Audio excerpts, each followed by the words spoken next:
Good morning, dear students. In previous lecture, we have discussed about that nomenclature and classification of enzyme.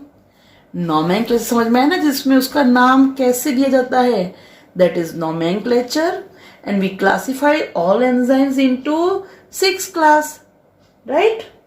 Now, even we know that कि भाई which is the fastest enzyme. तो fastest enzyme कौन सा है? That one is carbonic anhydrase. Now next, which one is the slowest enzyme? That slowest enzyme is lysozyme, which is present in saliva and even in tears. जो अपने आंख में से निकलते हैं ना, tears. Now which is largest enzyme? तो largest enzyme is catalase, which is present in organelle. Which organelle? Peroxisome. And that smallest enzyme, right, that smallest enzyme is peroxidase, which is also present in which organelle? Peroxisome. Now, even we know that site of action of enzyme may be different. Remember that enzyme may be, मतलब कि उसकी जो site of action है वो कहां पे अपना work करता है. Based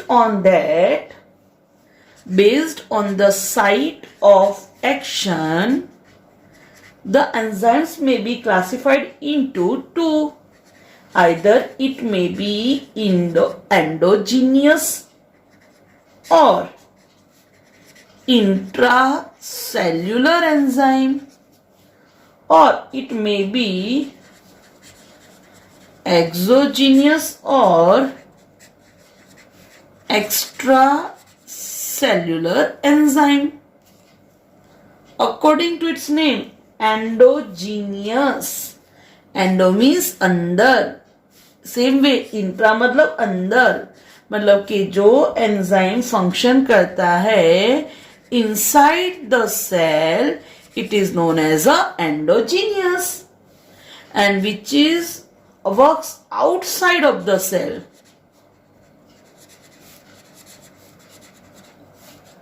it is known as a exogenous, right? It is also known as a extracellular. जैसे अगर आप बात करने जाए तो जो एंडोजीनियस एग्जाम्पल है, एग्जाम्पल हम बोले तो that enzymes of Krebs cycle और ग्लाइकोलाइसिस, उसके जो सारे एंजाइम्स है वो एंडोजीनियस है.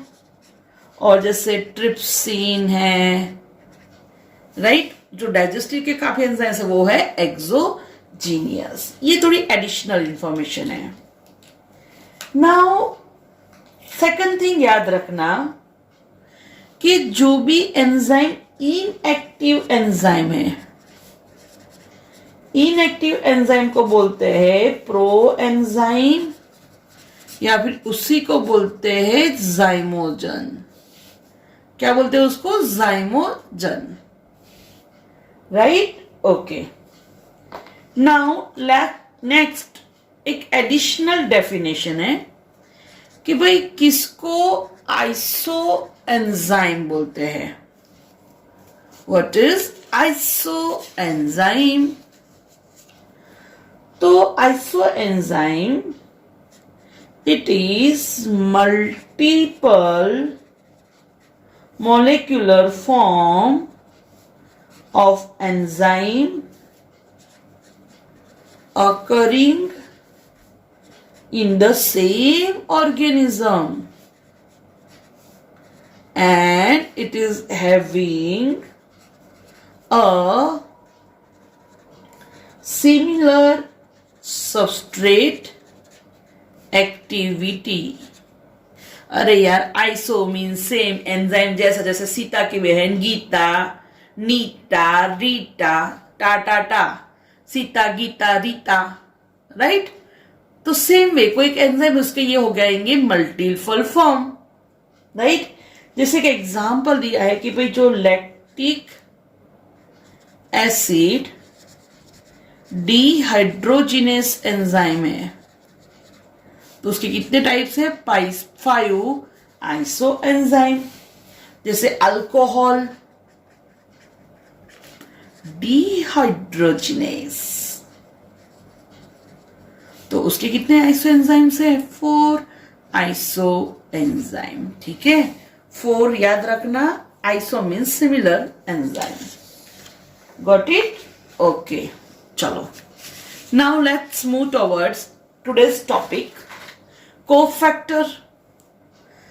So actually we know that all enzymes are made up of polypeptide chain.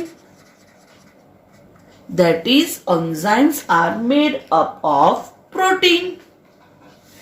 But there are some cases in which some non-protein constituents are also involved for the activation of enzyme. Such non-protein constituents are known as a cofactor.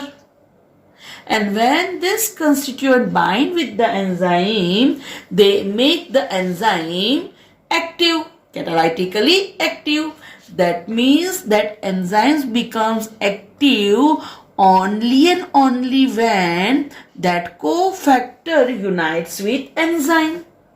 तो simple form, protein plus non protein, right? It becomes functionally active protein, right? Or it is also known as a conjugated enzyme. What is called? Conjugated enzyme. So in simple way, that protein portion is known as a apoenzyme. That protein portion is known as a apoenzyme. That non-protein portion is known as a cofactor. And whatever the functionally active form is formed, it is known as a hollow enzyme. क्या बोलते हैं उसको? Hollow enzyme. So you can simply say that apoenzyme plus cofactor is equal to hollow enzyme. So remember that protein portion is known as a apoenzyme, but in many cases for activation of protein there is requirement of non-protein portion which makes the enzyme active.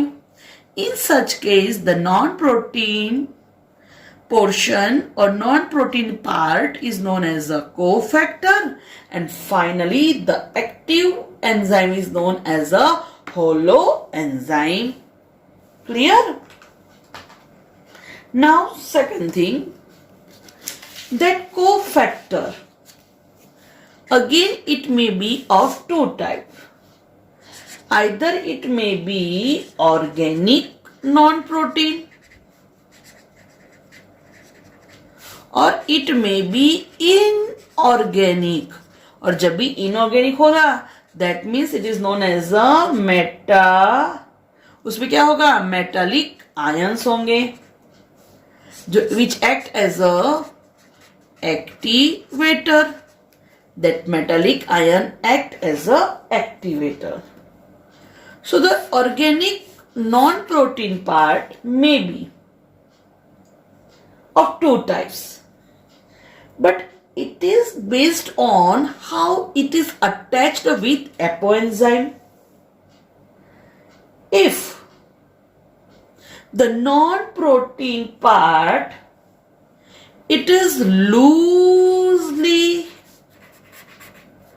attached or bound with apoenzyme. Now when it is loosely attached, so it can be separated easily. So it is known as a coenzyme. Right? Now if the non-protein part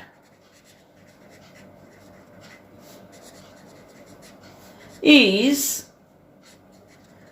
tightly bound with apoenzyme, so it can't be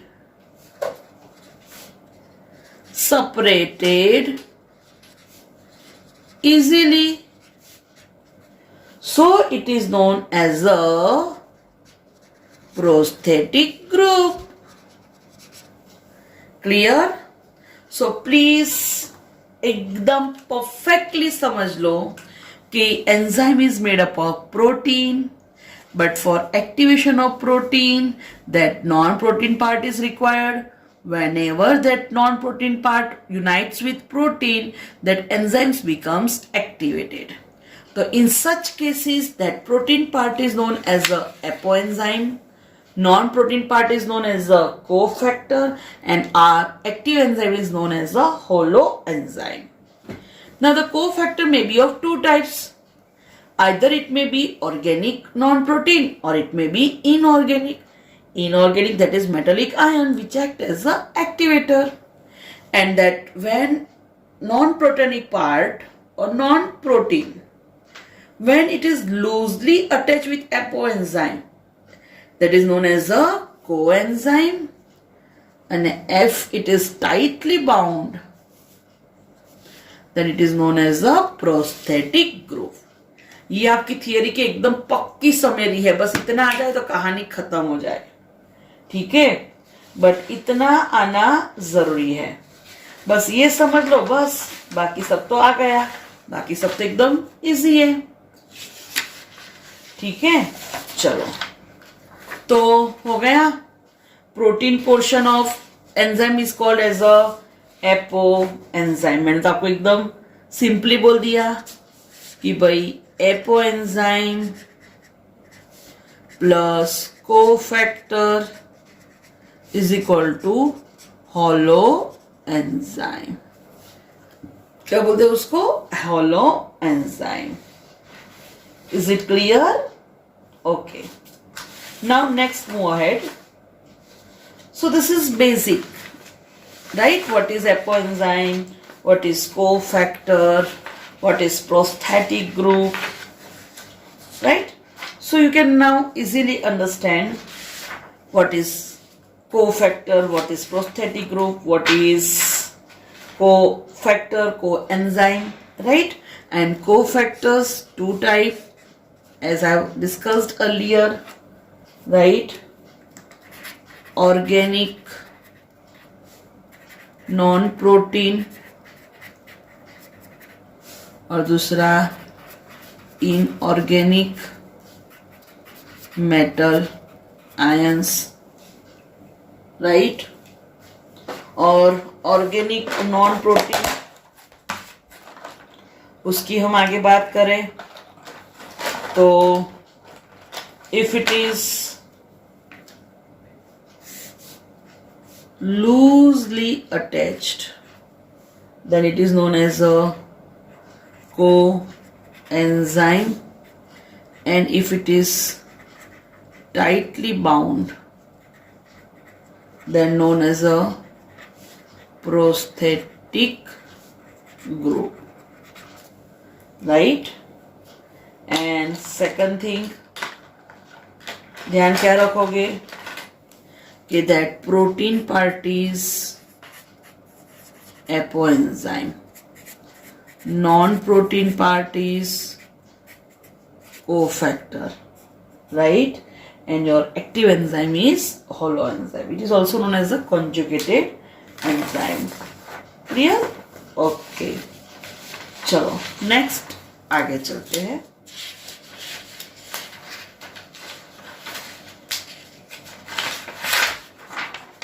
okay, सो अभी मैंने आपको जो सिखाया वही एक बार revision हो जाए, ठीक है। आपको मैंने परफेक्टली एकदम डिटेल में समझा दिया कि भाई prosthetic groups are organic compounds and they are distinguish from other cofactors in that, मतलब कि वो अलग होता है दूसरे से, कैसे? So as they are tightly bound to the apoenzyme. Apoenzyme के साथ कैसे बाउंड है? Tightly bound, right. अब यहां पे एक एग्जाम्पल दिया है कि भाई example in peroxidase and catalysis which catalyse the break down of hydrogen peroxide. तो H2O2 का जो ब्रेक डाउन होता है, रिलीज होता है H2O and oxygen, this reaction is catalyzed by that enzyme peroxidase and catalase, right.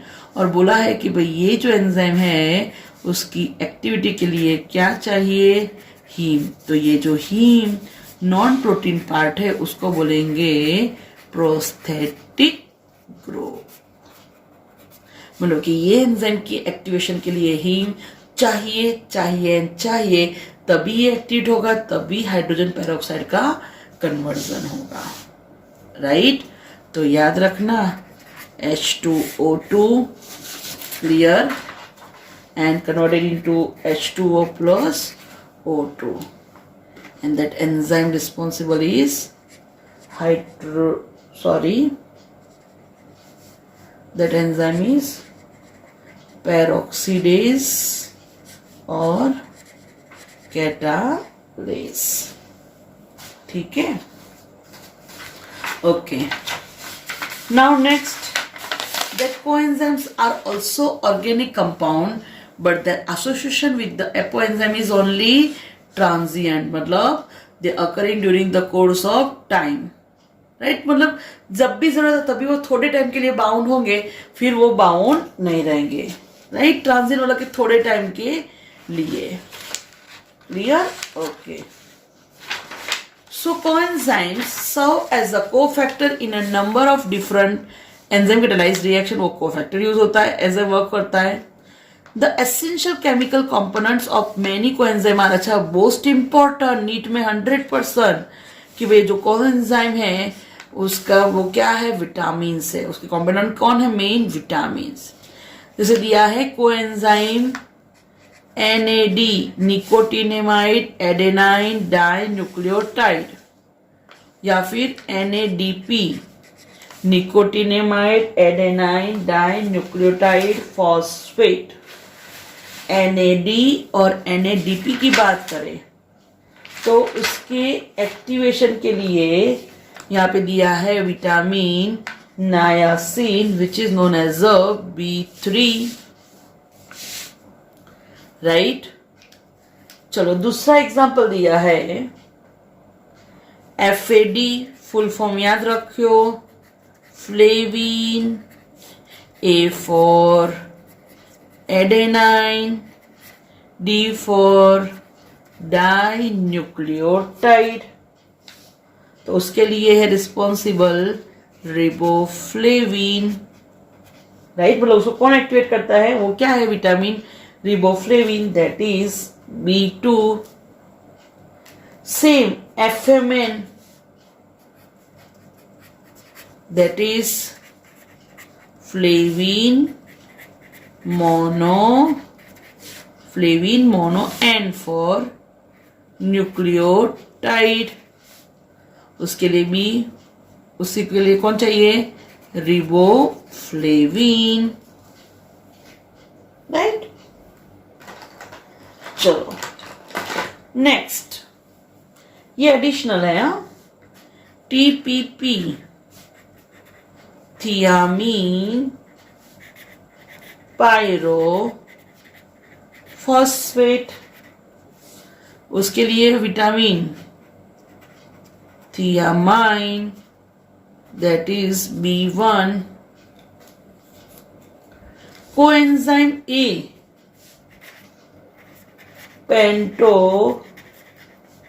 थैमिक acid. कौन सा vitamin? B5। And coenzyme Q, उसके लिए चाहिए यूबीक्विनोन।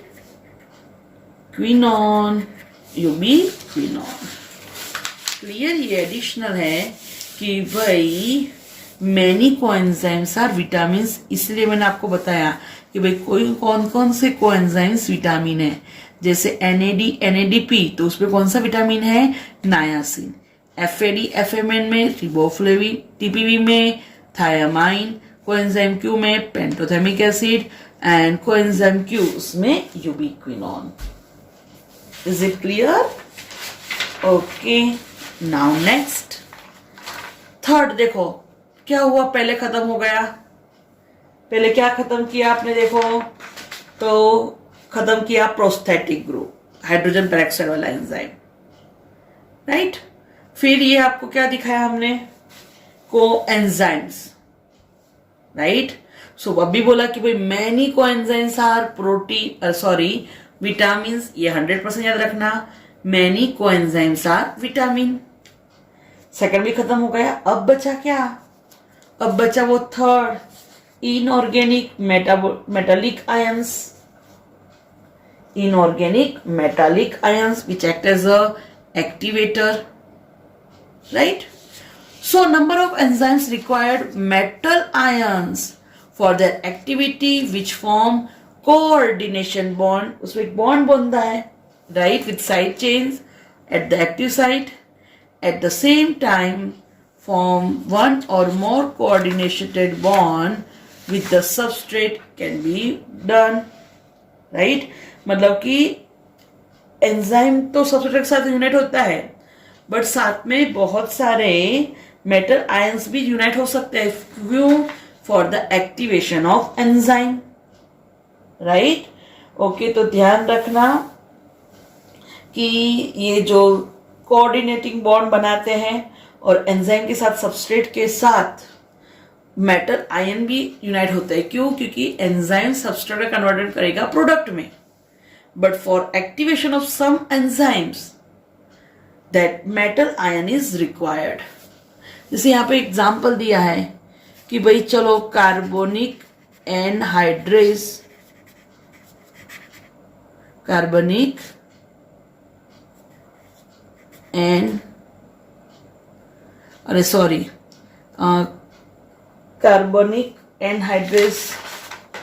राइट, चलो वो भी ले लेते हूं मैं। तो कार्बनिक एनहाइड्रेस या उसके लिए चाहिए Zn+2 जिंक। वैसे ही अपनी बुक में दिया है जिंक किसके लिए चाहिए? कार्बोक्सी पेप्टिडेज, उसकी एक्टिविटी के लिए भी चाहिए। तो कार्बनिक एनहाइड्रेस उसको एक्टिवेट करने के लिए कौन चाहिए? Zinc, right. वैसे ही मैं बोल दूं कि चलो भाई Fe+2 चाहिए, तो किसकी एक्टिविटी के लिए? तो साइटोक्रोम ऑक्सीडेज और एंजाइम है कैटालेज, देन पेरोक्सीडेज। ये एंजाइम की एक्टिवेशन के लिए कौन चाहिए? Fe+2। नेक्स्ट, जैसे Cu+2 है कॉपर, तो वो चाहिए किसकी एक्टिविटी के लिए? तो साइटोक्रोम ऑक्सीडेज, उसकी एक्टिविटी के लिए चाहिए, एक्टिवेशन के लिए चाहिए। मतलब कि साइटोक्रोम ऑक्सीडेज वो एक्टिव होगा, वो रिएक्शन कैरी ऑन करेगा, बट कब?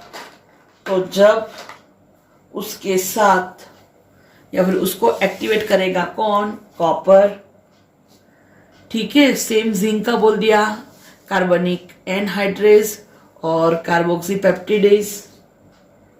चलो Mg+2 वो एक्टिवेट करता है कौन से एंजाइम? तो हेक्सोकाइनेज, रुबिस्को आएगा, ribulose biphosphate carboxylase, PEPcase phosphoenol pyruvate carboxylase, जिसके लिए चाहिए Mg+2। K+ चाहिए किसकी एक्टिविटी के लिए, पायरुवेट काइनेस, उसकी एक्टिविटी के लिए K+ चाहिए। MO+2 molybdenum, most important for activation of nitrogenase और nitrate reductase, this is most important, right. तो याद रखना, जैसे मेटल्स आयन चाहिए कि कार्बोक्सी पेप्टिडेज के लिए जिंक चाहिए, इवन कार्बनिक एनहाइड्रेस के लिए भी जिंक चाहिए। साइटोक्रोम ऑक्सीडेज को एक्टिवेट करना है तो Fe+2 चाहिए। साइटोक्रोम ऑक्सीडेज उसको अगेन कॉपर भी चाहिए। Hexokinase, rubisco PEPcase enzyme, rubisco का full form ribulose biphosphate carboxylase oxygenase, और PEPcase phospho enol pyruvate carboxylase, phosphoenol pyruvate carboxylase PEPcase, उसकी एक्टिवेशन के लिए चाहिए Mg+2, नाइट्रोजिनस की एक्टिवेशन के लिए चाहिए MO+2, राइट, और नाइट्रेट रिडक्टेस के लिए भी चाहिए MO+2। थोड़ा एडिशनल बोल दूं कि जैसे इनोलेज एंजाइम वो एक्टिवेट होता है उसके लिए 3 एंजाइम चाहिए, 3 मेटल आयन चाहिए, Mg+2, Mn+2 and Zn+2। Reverse भी हो सकता है कि जैसे ये एक आयन है कैल्शियम, सो ये चाहिए किसके लिए, तो नाइट्रिक ऑक्साइड सिंथेटेज या फिर प्रोटीन फॉस्फेटेज, ठीक है। तो ये हो गया मेटल आयन। तो ध्यान रखना कि भाई जब भी कोफैक्टर को हम रिलीज कर देंगे एंजाइम से तो वो कैटालाइटिक एक्टिविटी है वो कैरी ऑन नहीं कर पाएगा, राइट। वो एंजाइम है सॉरी वो इनएक्टिव हो जाएगा, राइट, और वो कोई भी रिएक्शन को कैटालाइट नहीं करेगा। इसीलिए for activation of enzyme that cofactor are responsible, that is also known as a coenzyme, or we can say prosthetic group, or even metal ions are also required for activation of some enzyme. Clear students? तो अब आपको 100% समझ में आया होगा। और देव आपने तो पूछा था madam what is prosthetic group, और भी किसी गर्ल ने मुझे पूछा था, तो आई थिंक अब आपको क्लियर हो गया होगा कि भाई what is prosthetic group, what is cofactor and what is coenzyme, ठीक है। तो आपको ये लेक्चर अगर पसंद आया तो प्लीज कमेंट करना भूलना नहीं, ठीक है। Okay, thank you.